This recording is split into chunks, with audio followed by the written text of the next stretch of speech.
2024美国总统大选顺利落幕，川普毫无悬念重返白宫。预料川普的独裁领袖朋友们将会送上祝贺他当选的大礼。首先应该是缠斗超过900多个日子的俄乌战争会先达成停火协议，而双方坐上谈判桌的日子指日可待。这一点泽伦斯基比任何人都清楚。所以9月底，泽伦斯基已经去拜会川普。即使会后的泽伦斯基还是认为乌克兰会打赢这场战争。Look at the war in Ukraine, and I think it's something we have to have a quick discussion about because the president of Ukraine is in our country. The two have clashed over how to end the war in Ukraine and today brought their differences behind closed doors. And I think if we win, I think we're going to get it resolved very quickly. I really think we're going to get it resolved. I hope we have more good relations. We're going to have, I see. Yeah, but you know, it takes two to tango. Ukrainian President Volodymyr Zelenskyy meeting with former President Trump today as Trump slams the Biden administration for its unwavering support for Ukraine's war efforts. Trump insists a deal can be reached between Zelenskyy and Putin, even saying if elected, he'd broker one within 24 hours. We had a very good meeting, very productive meeting, and relationship is absolutely, I would say, fantastic. It's great. And I think a lot was learned, and it will all end. It'll end for everybody's benefit.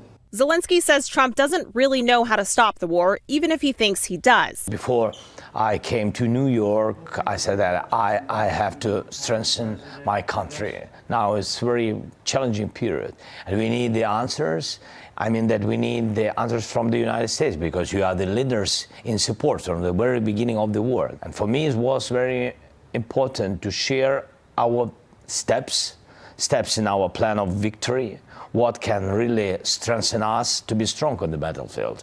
Even after battlefield, we understand, even in any kind of future negotiations, Ukraine has to be strong. I don't know what will be after elections and who will be the president, but I've got from Donald Trump very direct information that he will be on our side, that he will support Ukraine. And there are so many details, I think, which he was very interested to hear from me, directly from me. Did he ask you questions?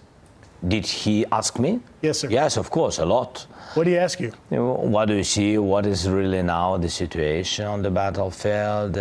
How you see the support from the United States and the details? What do you think? Why Putin began this invasion? Im russischen Grenzgebiet Kursk sind nach ukrainischen Angaben bereits 11.000 nordkoreanische Soldaten eingetroffen. Präsident Zelenskyy sagte, man gehe davon aus, dass die Nordkoreaner bereits in Kürze auf Seiten Russlands im Krieg gegen die Ukraine eingesetzt würden. Er beklagte erneut eine ausbleibende Reaktion der westlichen Partner. I think Zelenskyy is one of the greatest salesmen I've ever seen. Every time he comes in, we give him $100 billion. Who else got that kind of money in history? There's never been. And that doesn't mean I don't want to help him because I feel very badly for those people. But he should never have let that war start. 根据土耳其媒体安纳杜鲁通讯社在11月5日的报道提到，俄罗斯仍对与乌克兰的谈判保持开放态度，也转述普丁批评某些西方国家试图升级和延长乌克兰冲突的做法完全是错误的。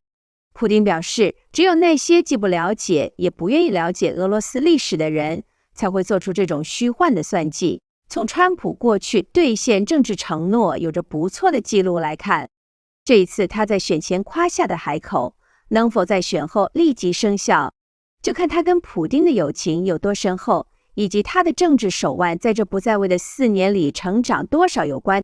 而促进俄乌战争的落幕，对川普来说是一件极为重要的事情。除了向全球宣告川普回来了，还有重建美国依然是国际老大的形象，同时也有让拜登难堪与跟中国较劲的意味。The Biden administration asking for China's help getting North Korean troops out of Ukraine. You heard that right. U.S. leaders calling on China to use their influence to prevent escalation between Russia and Ukraine.